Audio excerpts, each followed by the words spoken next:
Hello, everyone. Thank you for tuning in to Toolbox Training. We have a great presentation for you today on high injury networks. And we're going to be having our introduction momentarily from Naresh Amataya, followed by a presentation on collision concentration corridors from Eric Dunlap and Na Dao of LA County Public Works. And then Hina Chanchlani from SCAG will be giving an overview of the technical method for HIN. And finally, Lindsay Hansen, also from SCAG, will be showing how to utilize HIN in safety advertising strategy. We will be taking questions at the end. And so please, if you have any questions at any time, please type them into the chat bar and we will leave time for questions at the end where I will read them out loud and people here can respond to your questions. So without further ado, Naresh will be providing the introduction. Thank you. Good afternoon, everybody. My name is Naresh Amatya. I am the Transportation Planning Manager here at SCAG. It is my pleasure to welcome you to this Toolbox Tuesday today.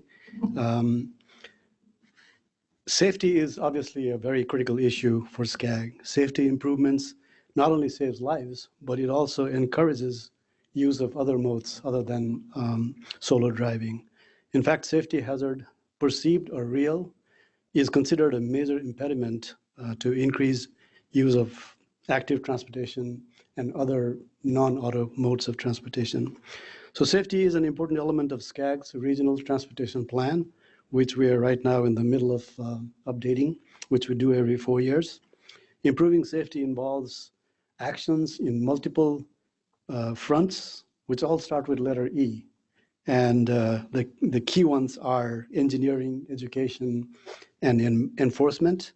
SCAG is a planning agency, and our focus is really on planning. So we don't get involved in engineering and enforcement areas.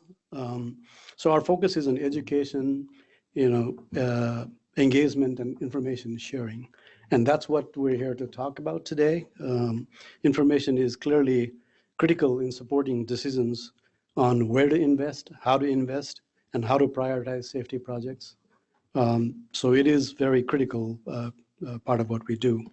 To that end today, we're going to be sharing some information and experience on using data and GIS analysis to focus on corridors to map out where the most problematic areas are from safety standpoint, and hopefully you'll be able to use that information to highlight where critical issue areas on safety and utilize that information to prioritize scarce resources in addressing the safety challenges.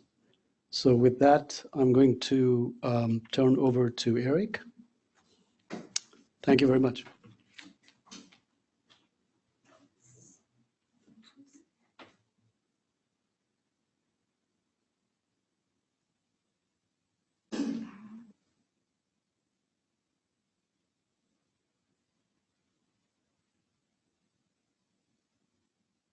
All right, thank you. Good afternoon, everyone. Thank you to SCAG for inviting us to share today. We appreciate this opportunity. My name is Eric Dunlap, and I'm an engineer with Los Angeles County Public Works. I also have Mr. Na Dao here with me. He is a senior GIS analyst over at Public Works. And so we're here today to share with you about our collision concentration corridors. It's basically an HIN or high injury network, but with a different name, different branding. Before we get into that, I want to provide everyone kind of a brief introduction to the county's Vision Zero initiative. So Vision Zero is a traffic safety initiative to eliminate traffic deaths and severe injuries. Over the past 5 years on unincorporated Los Angeles County roadways, we've seen a trend upwards in the number of people being killed and severely injured in traffic collisions. On average, each year, more than 80 people lose their lives on our unincorporated county roadways, which is not what we want to see. So for this reason, the County Board of Supervisors directed the Departments of Public Health and Public Works to co-lead the Vision Zero initiative and to develop an action plan. So we're at the point where our draft action plan is available for public review and comment. It's available at visionzerolacounty.com. It contains a background on Vision Zero, statistics and insights on fatal and severe injury collisions in unincorporated Los Angeles County communities, maps of our collision concentration corridors, which we'll get into the development of them in a moment, and approximately 65 actions that the county intends to take over the next 5 years to enhance traffic safety on unincorporated county roadways. We've been meeting with community groups and speaking individually with residents throughout the development. We've received a lot of great ideas from the public, and we're looking to incorporate those into the action plan and have it to the Board of Supervisors sometime this summer. We're wrapping up those comments, so you're welcome to give us your feedback too. My contact information will be available at the end of this presentation, and I'll accept any and all comments. So as part of the development of the plan, we kind of did we referenced what other jurisdictions were doing. Vision Zero Network makes this really easy. If you haven't read their HIN for the Win article, check it out. I have a link on the screen. And so as a best practice, you'll see that a trademark of a lot of Vision Zero jurisdictions is mapping the corridors where high numbers of people have been killed or severely injured in traffic collisions. As you know, our resources and attention are very limited, and we agree that focusing and highlighting the most problematic areas is beneficial in focusing attention and really beginning to get our hands on this problem. So if you aren't aware, Public Works, or the California Highway Patrol provides traffic enforcement services for the unincorporated Los Angeles County roadways. When they fill out a traffic collision report, it's sent to Public Works. We receive that and we input pertinent information into our database. So getting started on this, we had a lot of good data that was already in our database. We had been geocoding that data for a long time, and it was in a format that was pretty easily usable. And so for this action plan, we looked at the 2013 through 2017 fatal and severe injury collision data. That was around 383 fatal collisions and 1,523 severe injury collisions. This was quite an undertaking for us.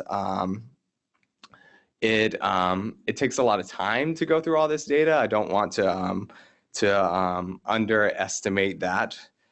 And so as part of this data cleanup, what we did was we exported our database. We downloaded other publicly available data like the UC Berkeley's Transportation Injury Mapping Systems, or TIMS data, and we spatially compared the collisions that occurred basically on the same day at the same location, or within, I forget how many feet we use, like 25 feet or 30 feet, something like that. And where there were differences, we would highlight those, and we would either consult a traffic collision report or the California Highway Patrol to dig a little deeper. And our lessons learned through the cleaning the data process was that TIMS is helpful, but don't fully rely on it, especially at a local level. For example, we manage a lot of mountain roadways, and sometimes the traffic collision reports might reference a collision to a power pole or a mile marker, or maybe some other asset that TIMS doesn't have a record of. But we at the local level, we know where those assets are. So we were able to pinpoint to a greater degree of accuracy where the collision on those mountain roadways also occurred. So use TIMS to ensure that your data is complete, but I can't overemphasize that you kind of have to go through some of the collision data and clean it up a little bit. Also, on the other hand, we found cases where our database had the collision marked as a severe injury, and maybe we needed to request a supplemental report, like maybe the person passed away in the hospital a few days later, a couple of weeks later. So TIMS was helpful in kind of checking that. And I can't overstate how much work this is, and so don't underestimate the time that it will take to clean up the data. Being thorough in the beginning, it's going to save you a lot of time in the end as you start to develop your high injury network, because if you're constantly adding new data or updating it, you're going to have to push refresh on your analysis almost every time. So good data equals good analysis. And as we move forward, we want to incorporate other data from like hospitals and other sources. So next, we spent a good bit of time up front talking about what methodology to use. Los Angeles County, like I said, has a diverse landscape, and the county unincorporated roads may be urban or mountainous. We even have some desert roadways up in the Antelope Valley. We liked the work that the city of San Francisco Public Health had done in developing their latest high injury network. So basically what they did, that link on the screen explains it to a greater degree than I will do justice in the next couple minutes. But they divided the streets into quarter-mile overlapping segments and highlighting segments that were above a threshold. For example, if the threshold was 7 KSI per mile, I think that was their threshold, it was included on the HIN, and if it's below that threshold, it wasn't included. And we determined that that method of overlapping segments, it really made sense and something that we wanted to replicate on our unincorporated county roadways. So in attempting this, we earnestly and sincerely tried our best. We had some challenges around automation. Public Works, we're continuing to update our street centerline file. And so we had some challenges with our centerline file, like dividing the roadway segments and joining them together. And it became clear that it was maybe beyond the scope of the work that we were doing and putting together the action plan to really update the entire roadway network. Also, there were cases where we were assigning collisions to street segments. For example, our mountain roadways have a lot of curves, and if you have more of a switchback configuration, often the collision was assigned to the wrong segment of the roadway network. And we were running up against the deadline of our action plan. We needed to get it done. We needed to start communicating with the public about it. So I remember in one of the presentations where Megan Weir from the city of San Francisco said, don't let perfection be the enemy of good. Start where you're at, be transparent about it, and work to continue to improve your process and to improve your network. And so we really stepped back, and while we hope we can fully perform this methodology in the future, because of the deadline, we realized that maybe we're biting off a little more than we could chew at that time. So we stepped back and we said, what are we trying to do? We're trying to find locations that experience a higher number of fatal and severe injury collisions than others. So we worked with Na and his team, and we decided that it was possible to manually perform this. Using GIS to map the collisions, we could visually inspect the network and draw in our collision concentration corridors.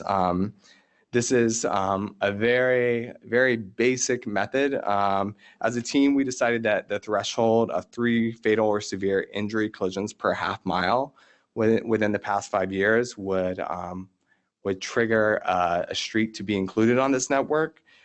We liked the simplicity of it, and we thought that it would be really easy to explain to the public and be transparent with what is a collision concentration corridor and what isn't. Basically, the public could do this sort of analysis themselves. If they map the collision, they could draw these lines themselves, and it was very easy for them to understand. So we did this, and this resulted in approximately 200 collision concentration corridors throughout the county. With this analysis, we made some assumptions. So we made an assumption that we're identifying corridors. We're not identifying neighborhoods or streets within X distance of a school. We're looking for corridors or streets.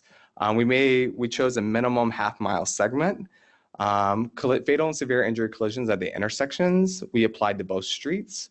If two collision concentration corridor segments were adjacent to each other and met the 3 collisions per half-mile threshold, we combined those into one. And we also scored and weighted the segments, and the scores were normalized by dividing the length of the combined segment. And so when we finished this process, we had a similar finding to a lot of jurisdictions in that a large percentage of our fatal and severe injury collisions are occurring on a small percentage of the roadways that we maintain. And our finding was that half, or 50% of traffic fatality and severe injury collisions occur on 3.7% of unincorporated county roadways. And that's around 125 miles. The county maintains around 3,400 miles of roadway. And this was eye-opening in our department and when we talked to people about Vision Zero, because with Vision Zero, there is naturally skepticism and the problem seems so huge. And by identifying this statistic, it really began to put handles on it with our team and make the problem seem a bit more manageable. And it was an important piece in collaborating with our partners and beginning to have conversations about traffic safety. So our action plan, if you go online, you can see maps of the collision concentration corridors at visionzerolacounty.com. This is the East LA area. And so you'll see the minimum half-mile segments. But if you look at Cesar Chavez, for example, we joined some because several half-mile segments met that threshold. And then also here's a more rural, the collision concentration corridors in a suburban rural context just outside of Santa Clarita. And so, like I said, we took the 200 corridors and we scored them based on severity, if they involved a person walking or a person riding a bike, and if they occurred in the most disadvantaged communities according to the Healthy Places Index. So we tallied that score and we divided it by the length of the segment. And there's our list of top 20 collision concentration corridors where we'll be looking to start our Vision Zero efforts. And yeah, and there's a link to our action plan. Check it out. We want your feedback. And my contact information is on the screen. And you're welcome to email me if you have any feedback on the plan. Thank you. I'd love to open it up for any questions that might be out there.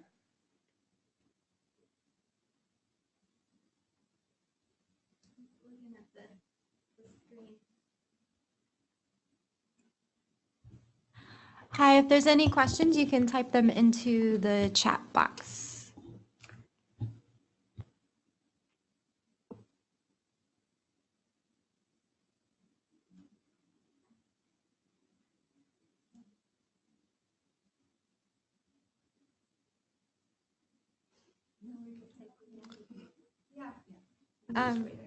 Okay, so we'll move on to our next presentation. And if you didn't get to type in your question, please feel free to do it at any time and we can address it at the end. Yeah, or if you have questions at a later date, please reach out online. Thank you.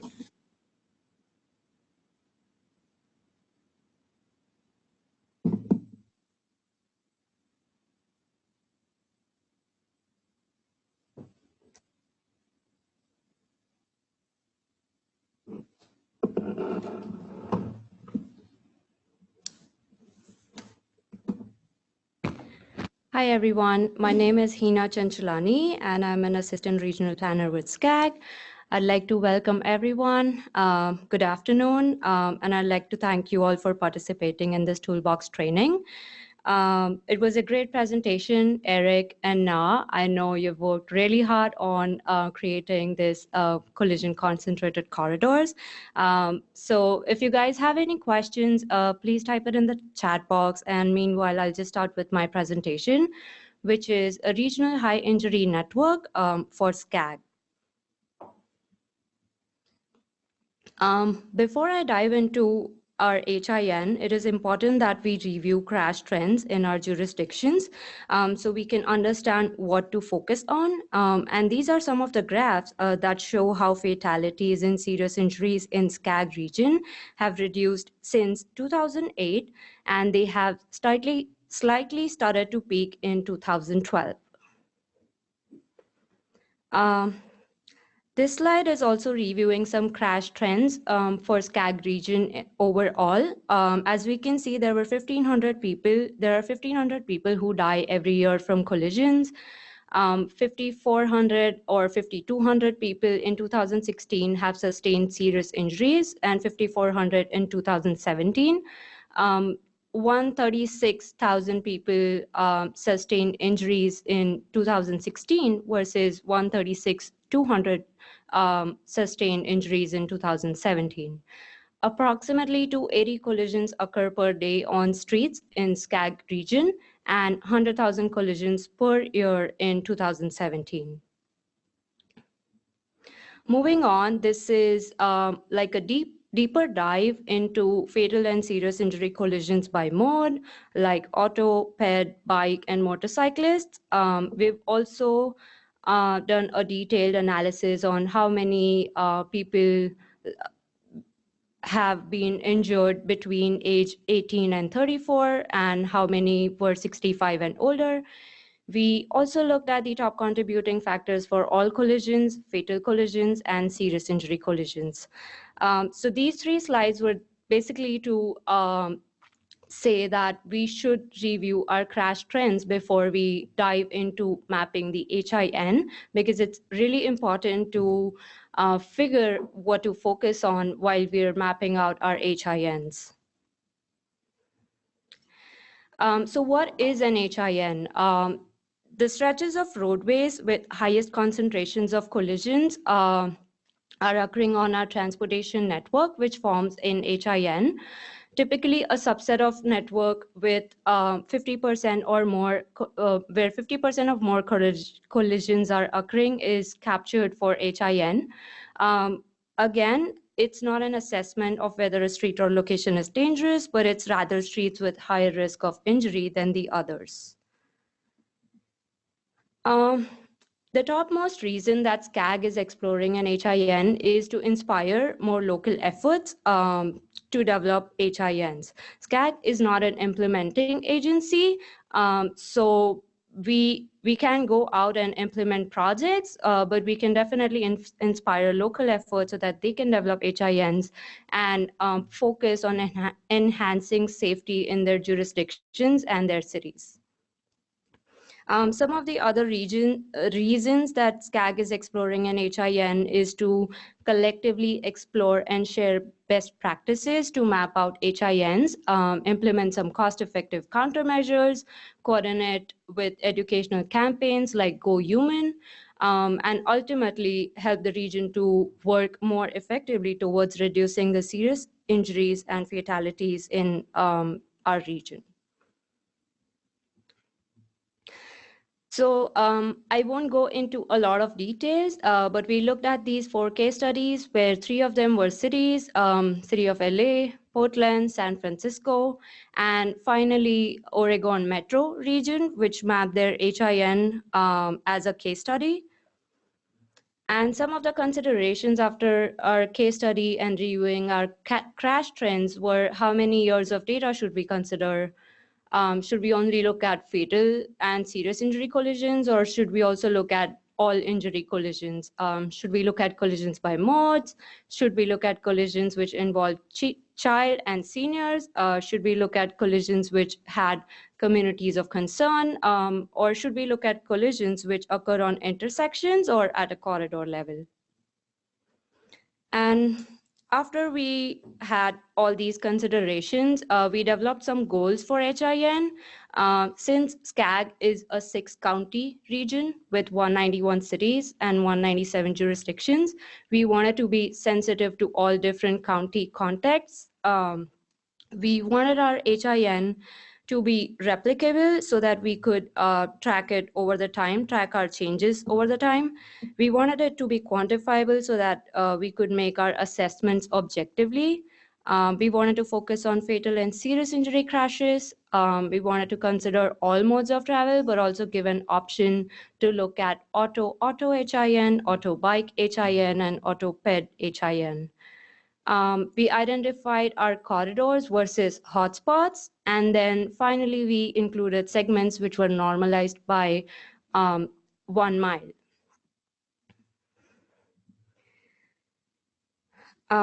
This slide is showing a draft method. We used data from 2010 to 2014. Our data sources were Switters and TIMS for collisions and TomTom street line network for our street line. We only looked at fatal and serious injury collisions. We did an analysis of corridors, not intersections. We normalized our collisions by 1 mile. We excluded freeways for our HIN. We assessed on a county basis versus the entire SCAG region. And finally, we did not have any weighting for collisions which involved children, seniors, bikes, peds, or collisions occurring in the communities of concern. Our HIN was a 5-step method. The first step was to collect data. We collected some collision data from Switters. We brought that data into GIS, which is a point file. I'll go a little bit technical for the coming slides. So please bear with me. We also collected street network data. We do have an in-house street network data from TomTom street network, but there are some open data sources which people could use to download data from. Our second step was to prepare our collision data. So to prepare our collision data, we wanted to select out collisions which were only fatal and serious injury collisions. We wanted to select collisions which were auto collisions, auto pedestrian collisions, and auto bicyclist collision. And we also wanted to exclude collisions which were on the state highways. The third step was to prepare our street network data, where we did not look at freeways, so we excluded the functional road classification 1, 2, 6, and 7, which I'll be discussing more in the coming slides. As Eric and Na mentioned that it's really hard to clean up all this data, and it takes a lot of time to clean up all this data. We also had to do a lot of data cleaning for our street networks, and then ultimately break them by 1 mile segments to assign collisions to our street network. So that was our fourth step. And our final step was to identify a threshold at a SCAG level, SCAG region level. The few of the open data sources for collisions is Switters and TIMS, which every jurisdiction can use to download data from and at least do a crash trend analysis. And the street line data, which is openly available for people to download, is US Census, Tiger Line shapefiles, and also North America detailed street line network. The second step was to prepare collision data. So we exported 2010 to 2014.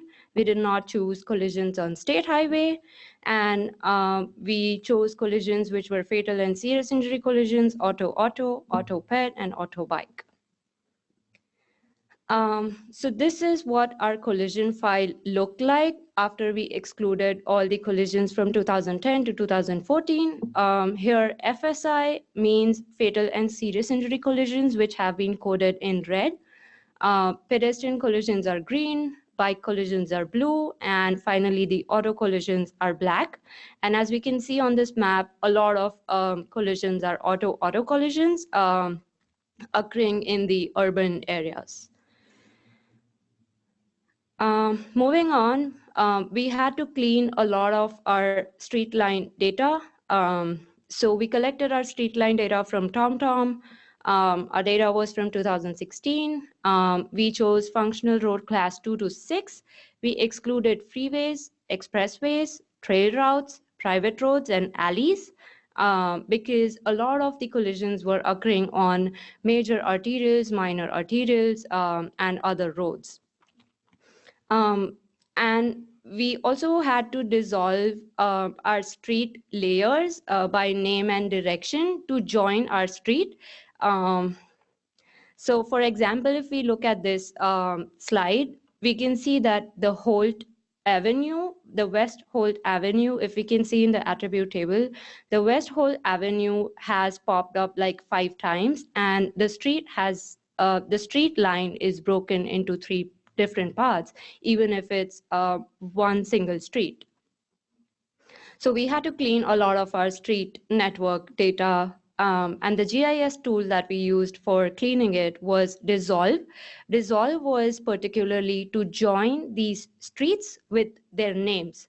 So in this slide, you can see that 118, I don't know if you guys can see it, but if you zoom in, you'll be able to see that the attribute table on the right has 118th or 108 street, which has been joined together to form 328 miles of street. Moving on, after these were also some of the challenges that we faced while cleaning our street network data, where after we joined our street segments with name and direction, we had a lot of street network that was not identified, and so we had to edit it manually and then delete it altogether. As we can see, there are a lot of like state highways and freeways which have been highlighted on this map. So all these small streets were deleted from our street network. The final street network that we got is the one which is on this map with the gray lines. The gray lines is our street network. This means that we identified and we cleaned our street network data and identified a street network which had a lot of collisions on those streets, like major arterials, minor arterials. After we got our street network, we wanted to divide our street by equally by 1 mile segments. So the topmost line is a 6 mile line or a street, which has been broken down to 1 mile segments equally. And then after we divided our street by 1 mile segments, we just assigned collisions to the 1 mile segments which were near or on that street, which occurred on that street. So as we can see in the third line, there are only 3 segments which show up red, which is our HIN, which we manually mapped. And the GIS tool that we used for this one is Near, where we assign our collisions to our street. After we mapped out our collisions, the maximum number of collisions happened in LA County, and we did an analysis on a county by county basis. So as we can see, LA County has the highest number of maximum number of collisions per mile, which is 14. FSI is fatal and serious injury collisions. Auto is auto collisions, ped is auto ped collisions, and bike is auto bike collisions. Moving on, once we identify the maximum number of collisions, we need to identify a threshold. So these are the thresholds which were identified by San Francisco at 70%, LA at 65%, Oregon Metro at 60%, and then finally Portland City at where they identified the top 30 HIN streets.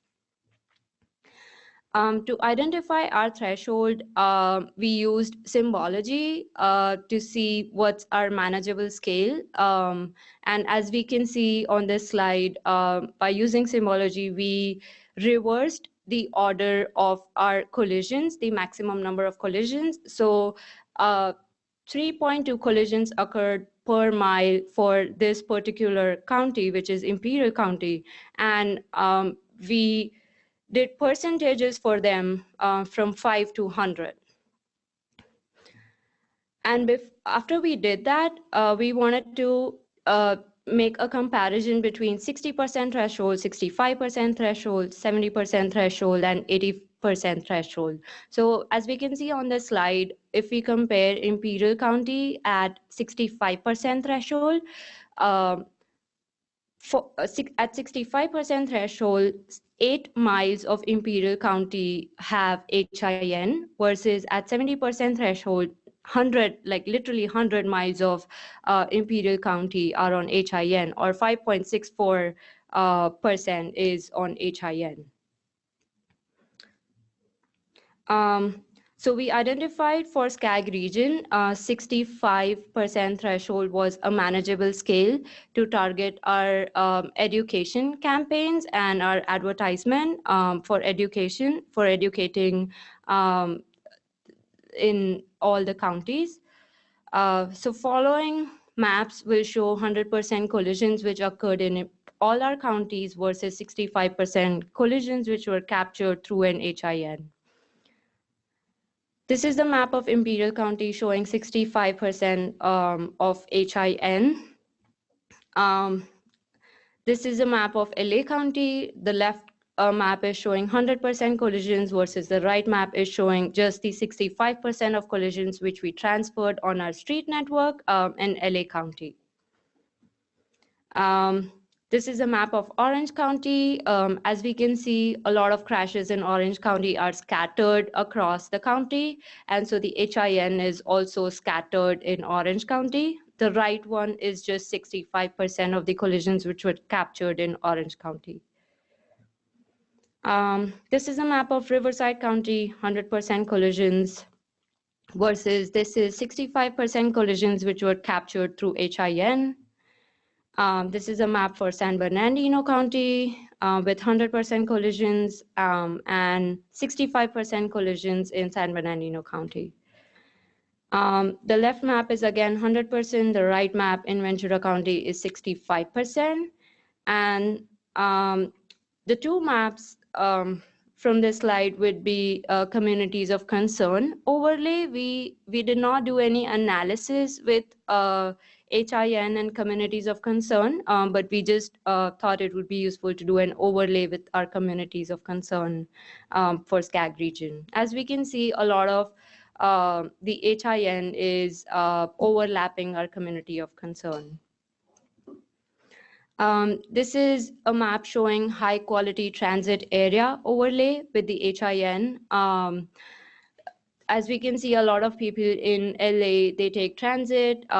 So we can see a lot of collisions are also occurring in the high quality transit areas. And finally, we also wanted to compare city of LA map with county of LA, but just extracting city of LA from the county. The left map is saying 65% of the collisions occur on 6% of our streets, versus the right map is saying 65% of collisions occur on literally like 2% of LA County streets. The numbers are different because we used a different method, we used different years of data, and also we mapped HIN at county level versus the city has mapped HIN at a city level. And I'd be happy to take any questions, or we can move on to the next presentation, where Lindsay would be going through the going through a presentation where she is utilizing HIN in safety advertising strategy for Go Human. Do we have any questions? Okay. Do you guys have any questions? Okay.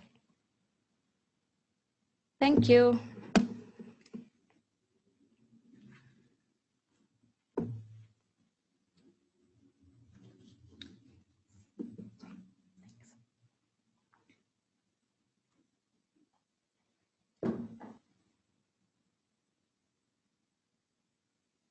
Okay, good afternoon, everybody. Thank you for having me. I'm Lindsay Hansen. I'm a community engagement specialist here at SCAG, and I work primarily on our Go Human campaign. So as Hina mentioned, I'm just going to go over a little bit of what the Go Human campaign is and how we used the High Injury Network. So if you are not familiar with us, Go Human is a program of SCAG that was launched in 2015 with the goals to reduce collisions and encourage people to walk and bike more frequently. We have a multifaceted approach to achieving those goals. It includes a regional advertising campaign, open streets and temporary demonstration events, pursuing partnerships and co-branding opportunities with local governments and nonprofit groups, and material distribution to help raise awareness of traffic safety issues at the local level. To date, we have achieved nearly 1 billion impressions through this strategy, and an impression is just every time that you see or hear an ad. So last year in 2018, we implemented our third regional advertising campaign. You might have seen our ads on billboards, on top of gas pumps, social media, online, or possibly you might have heard our ads on the radio. So through that campaign, we were able to achieve 375 million impressions. And through a survey that we implemented at the end of the campaign, we learned that about 1 in 5 people in the SCAG region recognize our ads.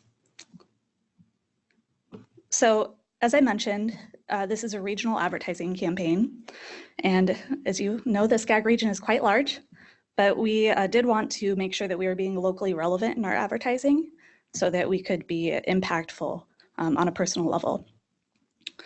So to achieve that, we used data to refine our advertising strategy. We used demographics and language preference at the zip code level to help us determine which models and which language to use in our ads. As you can see here on this slide, there's quite a variety, and this is really sort of a small sampling. So in determining where to place advertising and where to target our digital ads, because we did geo-target those to specific areas, we consulted a few data resources.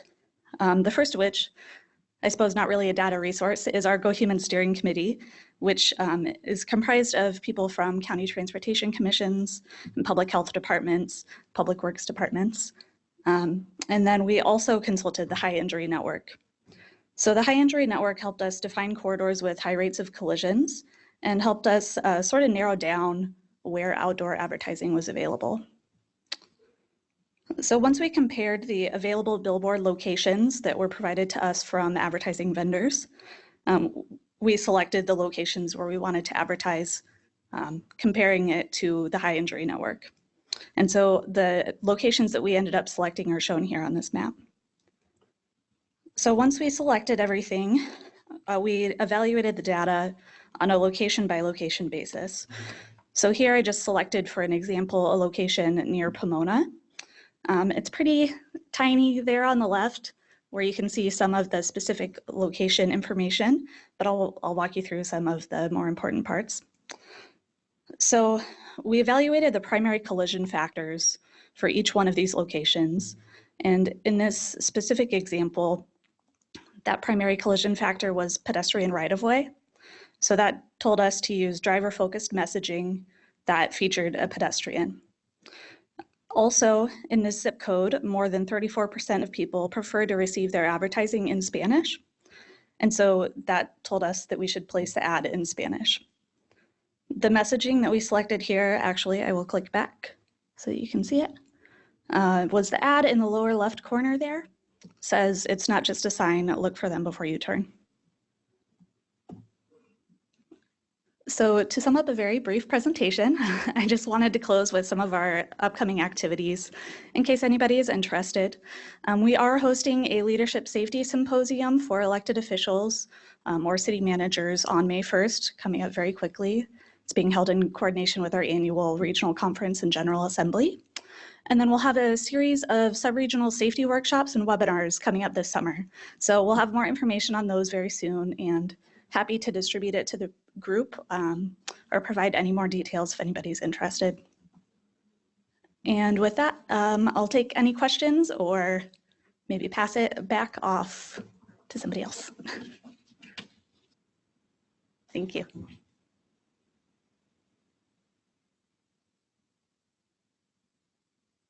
Thank you, Lindsay. Please type in your questions. We'd love to have a discussion. So we'll wait a couple moments for that. Thank you.